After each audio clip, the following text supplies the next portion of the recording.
Hi, and welcome back to the channel. I wanted to give you a little update on things that have been going on around here. I didn't abandon the channel.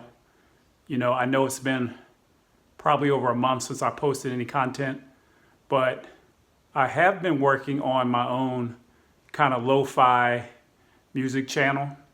And so if you guys want to check that out, I would really appreciate your support on that. I'll leave a link in the description. So honestly, the reason for the delay in videos is because I was kind of getting in my own head about what kind of content I should present.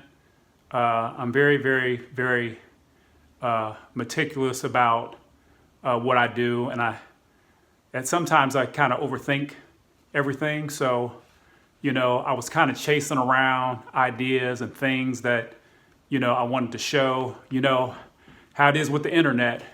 You see a shiny object, or in life in general, you see a shiny object and you kind of start going over there.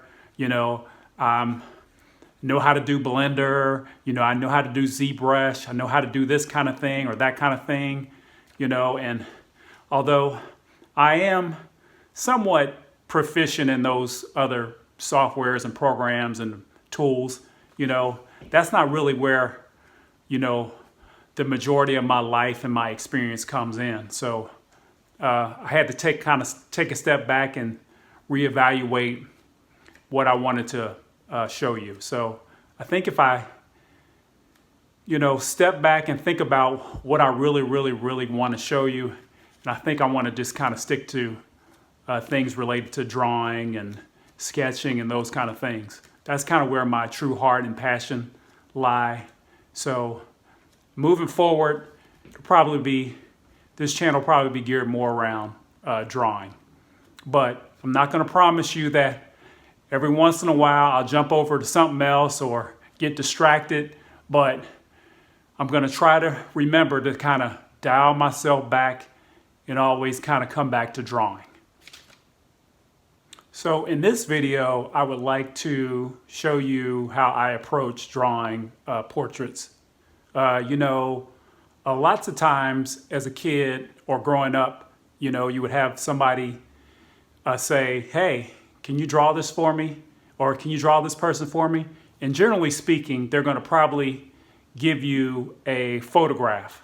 So in this technique I want to talk to you about using grids to kind of get proportions and capturing a likeness of whatever reference you're working from. So this kind of technique is, somewhat controversial from the standpoint of some people are like, oh, why are you using a grid? Why can't you just, use your observation skills? Well, not everybody is strong when it comes to drawing from observation. It's a muscle memory thing that you kind of get good at over time.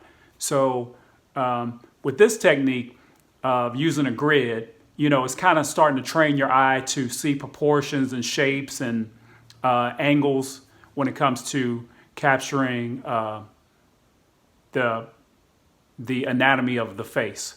So let's hop on over to Photoshop, where I'll show you how I set up my reference photo and I grid it off, and then the drawing area that I'll use to capture the image. So here we are in Photoshop, and a little bit about my setup.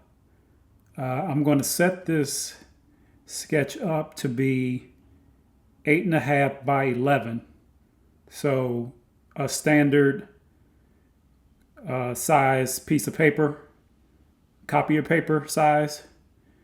And to me, when you get your reference photo, it could be a photograph, it could be something you're working out of a magazine or something you grab from Pinterest or Google Images just to practice on. I would suggest just scaling it up to 8.5 by 11. And if you get a photograph from someone, just head over to your local copier center and, make a copy of it so that it's 8.5 by 11. So the image I'm going to be working from today is this image right here. And so I've cropped it so it fits into my 8.5 by 11 size format. And so then I will add a grid over the top of this. So if you're working traditionally, meaning not on Photoshop, you would just have to manually create a grid over the top of your image. You can either do that by adding a layer of tracing paper, or like I said, if you're making a copy of a photograph, make 2 copies of it. So you have one clean copy and then one copy with a grid on it. So the grid spacing I'm going to use for this particular demonstration is a 1" by 1" grid. So meaning for every inch of measurement, I'll have a line horizontally and vertically. So I will turn on my grid.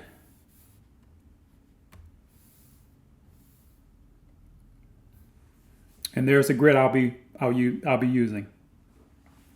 I changed the color in Photoshop to yellow just so it's easier to see. So a little quick backstory about this image. This is a friend of mine. I've known him for a long time, but I saw this image of him on social media, and he has this really cool like fur coat on and a really cool shirt on. And he kind of had a really cool look. So the plan is to sculpt this in Blender. But for this particular demonstration, I want to just concentrate on showing you how to set up a portrait sketch using a grid. But at some point in time, I want to do a really cool sculpt of this, kind of a stylized character, kind of a Grand Theft Auto kind of feel, kind of stylized character. But that's a little backstory on the image itself. Okay, so back to using the grid. So the grid is here to help you see angles, to help you kind of establish the characteristics of the face as it relates to the portrait that you're creating. So to give you an example of it, I will draw over the top of this to kind of show you what I mean by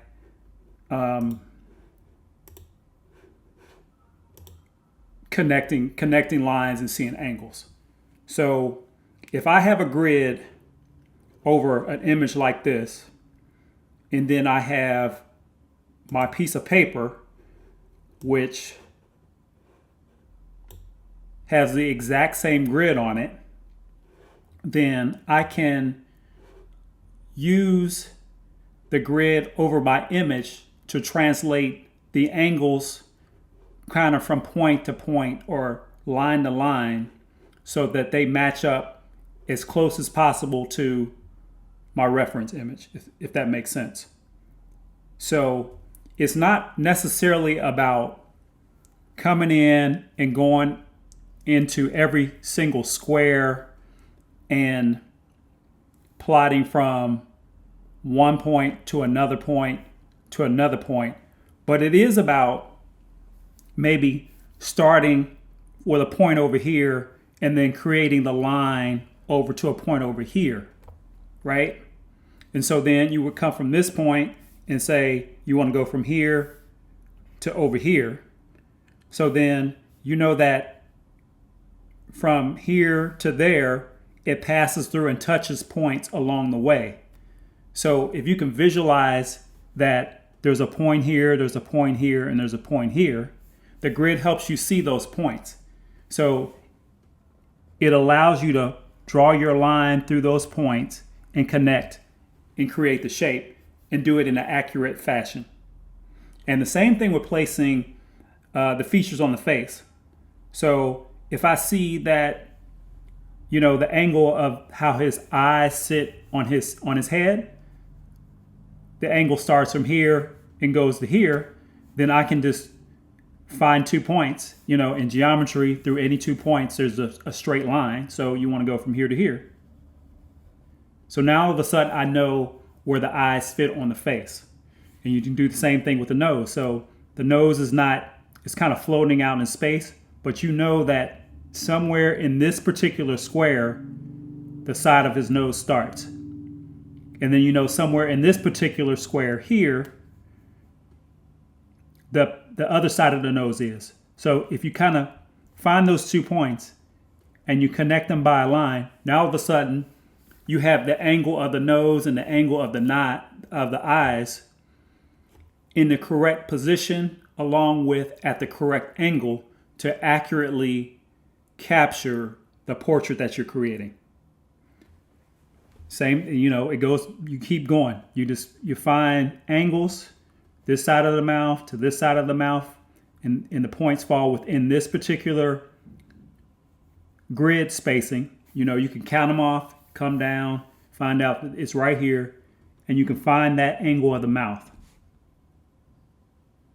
And then for the outside side of the face, that the side of his face in this particular area starts right here at this point, and then it comes all the way down to begin the curvature of the chin at this point.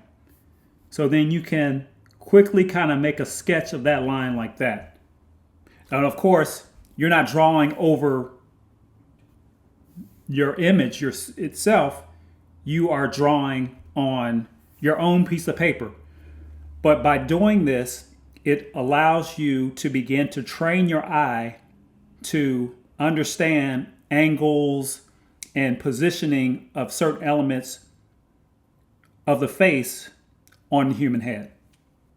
So jumping back over to our reference image, is the grid is just a tool to help you build confidence and to get you to see things, angles and shapes, so that you begin to see them, as you're just casually observing anything that you want to draw. So it's kind of like the repetition of a golfer or a basketball player or football player. When they train, in anything, the more you do something, the more your brain and your arms and the things that help you accomplish whatever task you're doing, weightlifting, the more automatic it becomes. So, I want this grid ideal and technique to be, a way to build your confidence. And as a beginner or even an intermediate, you can, learn some things from this technique. But the key thing is to start feeling good about what you're creating. And once you start capturing the likeness of a drawing or on a portrait, you'll start feeling better and better and better about yourself. And you'll also begin to not need to use the grid as much as you do when you began.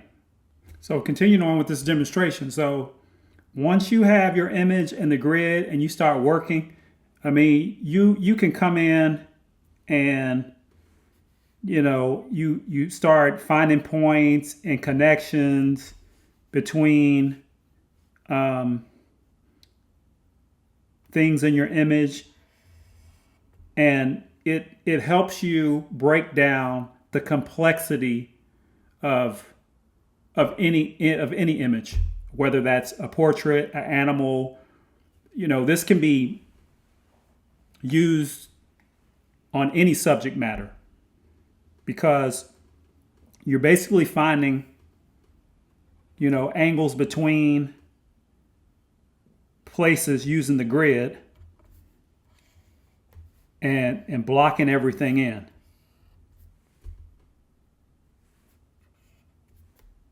Of course, it seems very easy over the top of the image as I'm working, but I wanted to just show you the theory and the practice behind what you're doing on a blank sheet of paper with a grid, and you're referencing an image with a grid, with the same grid, and you're just basically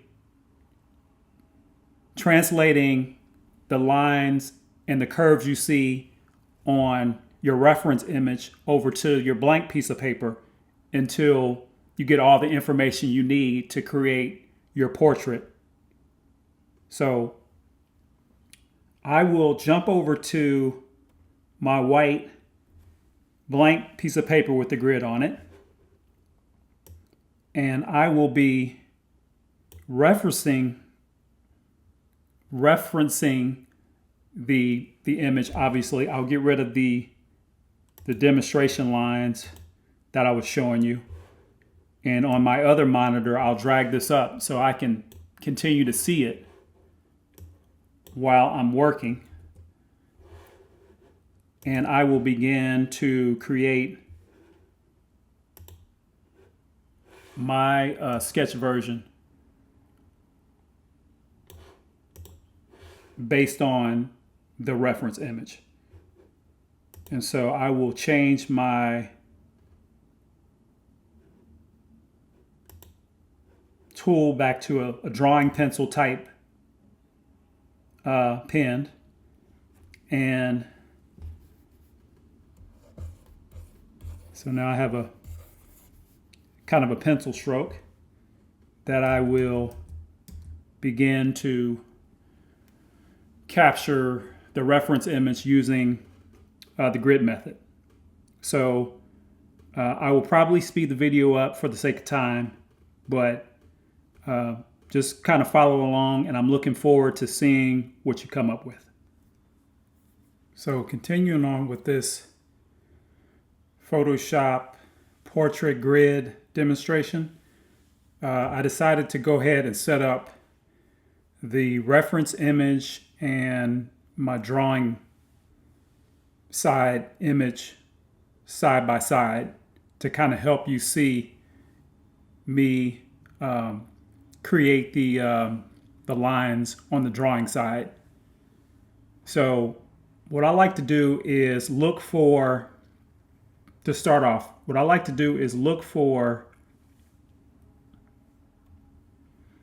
little areas within a square that are easily transferable to my drawing side.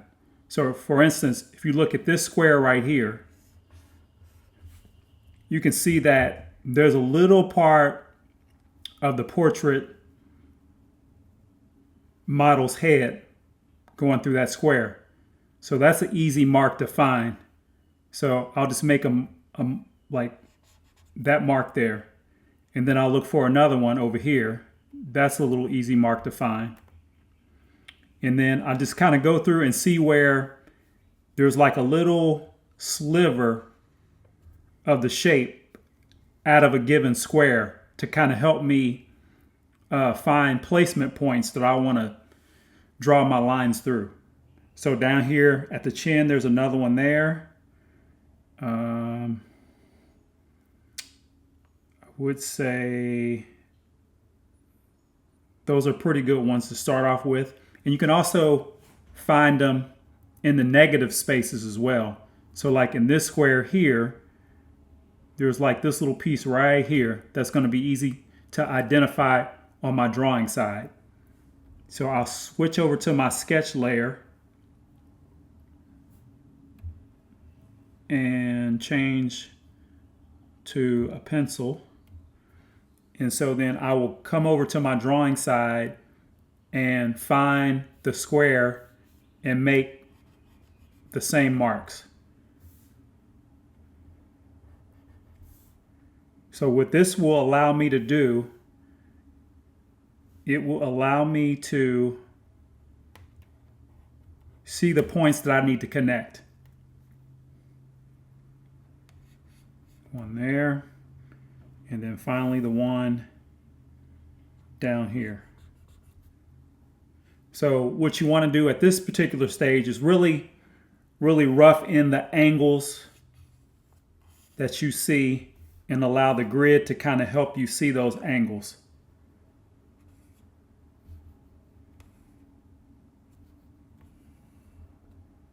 And also connect the points that we established when we created our first marks.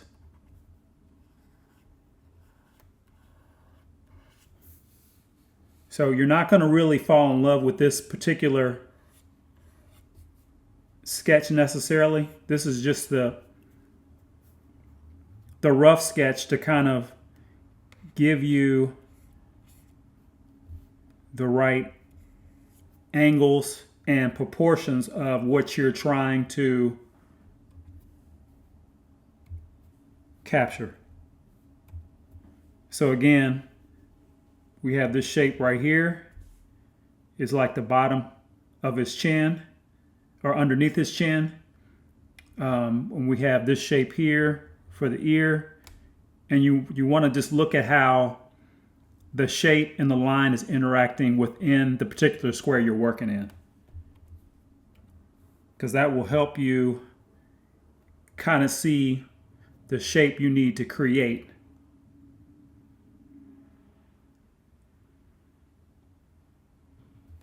And see that I made this particular line here too far over. So I'll knock that out real quick. And then just add it back in. Wrong color, sorry.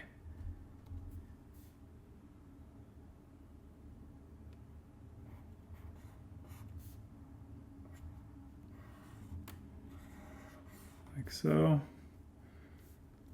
And like I said, you're not going to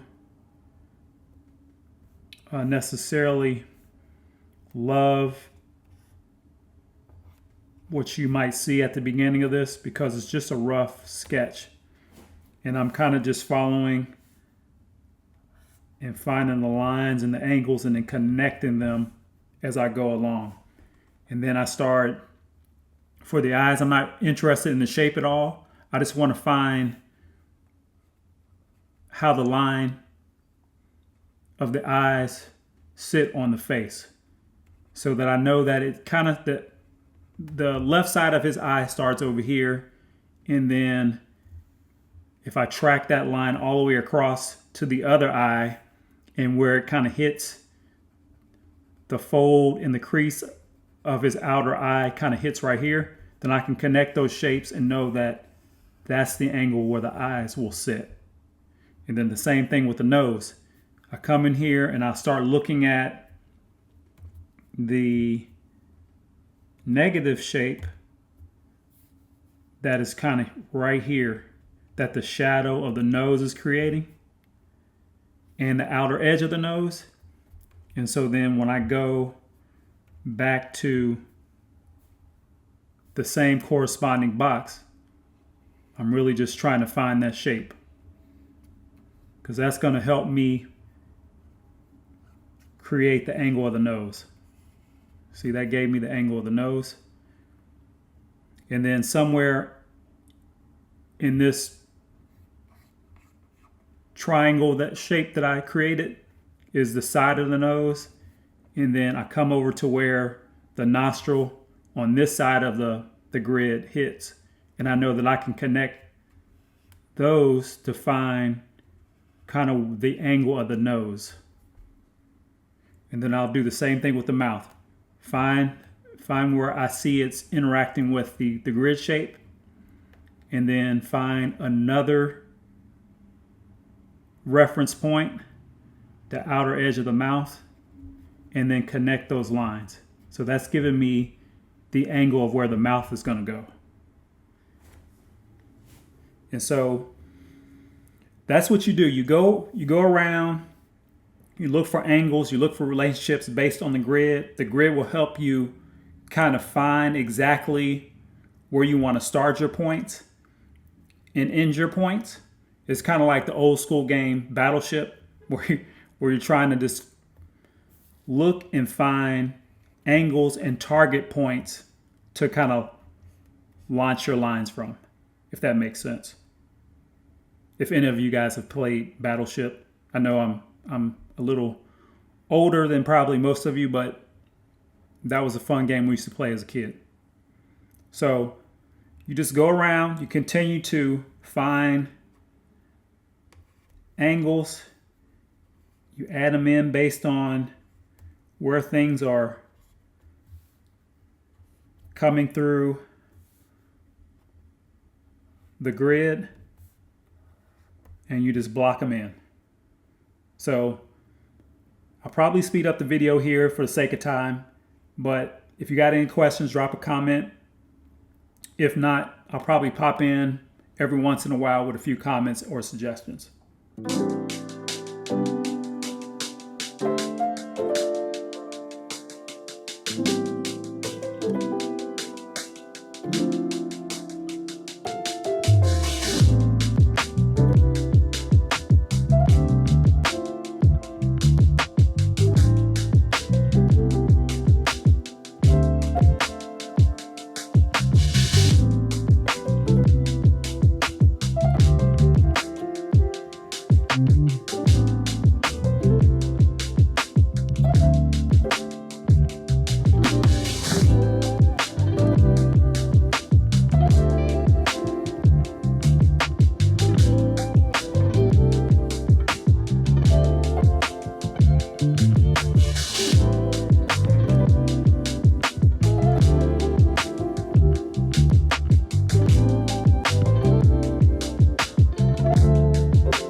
So in the end, you end up with a nice roadmap to an executed portrait.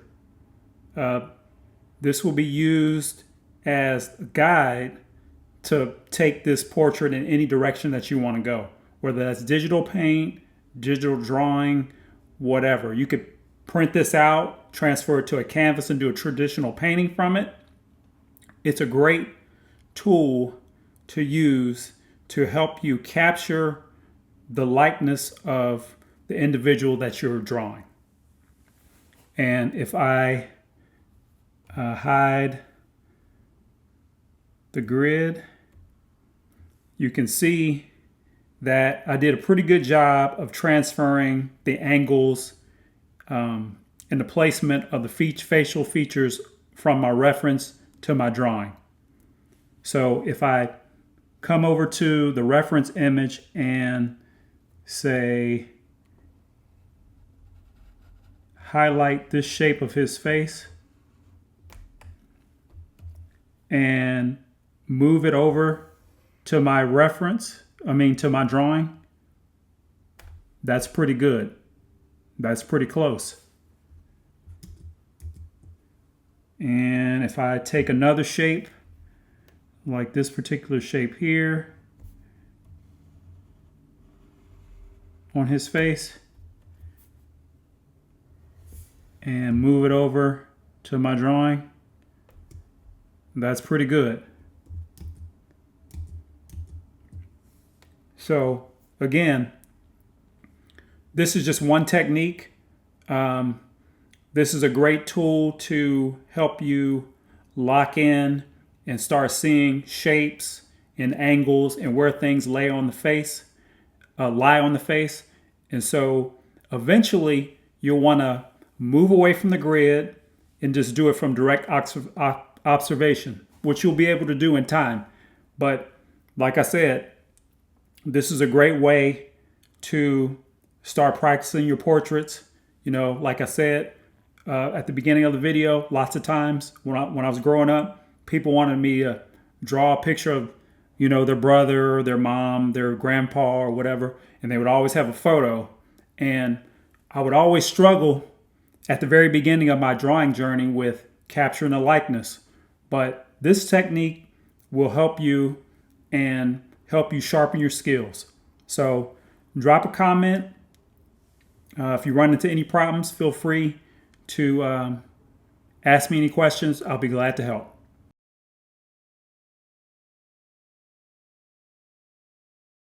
Thanks for sticking around to the end. If you enjoyed this content and you would like to see more, please consider liking and subscribing to my channel. It will help my channel grow. Also, if you use this technique and you want to share or you want to talk about any problems you might run into along the way, please feel free to drop me a comment in the comments section of this video, and I'll do my best to respond to your questions or concerns or your feedback. I hope to see you in the next video.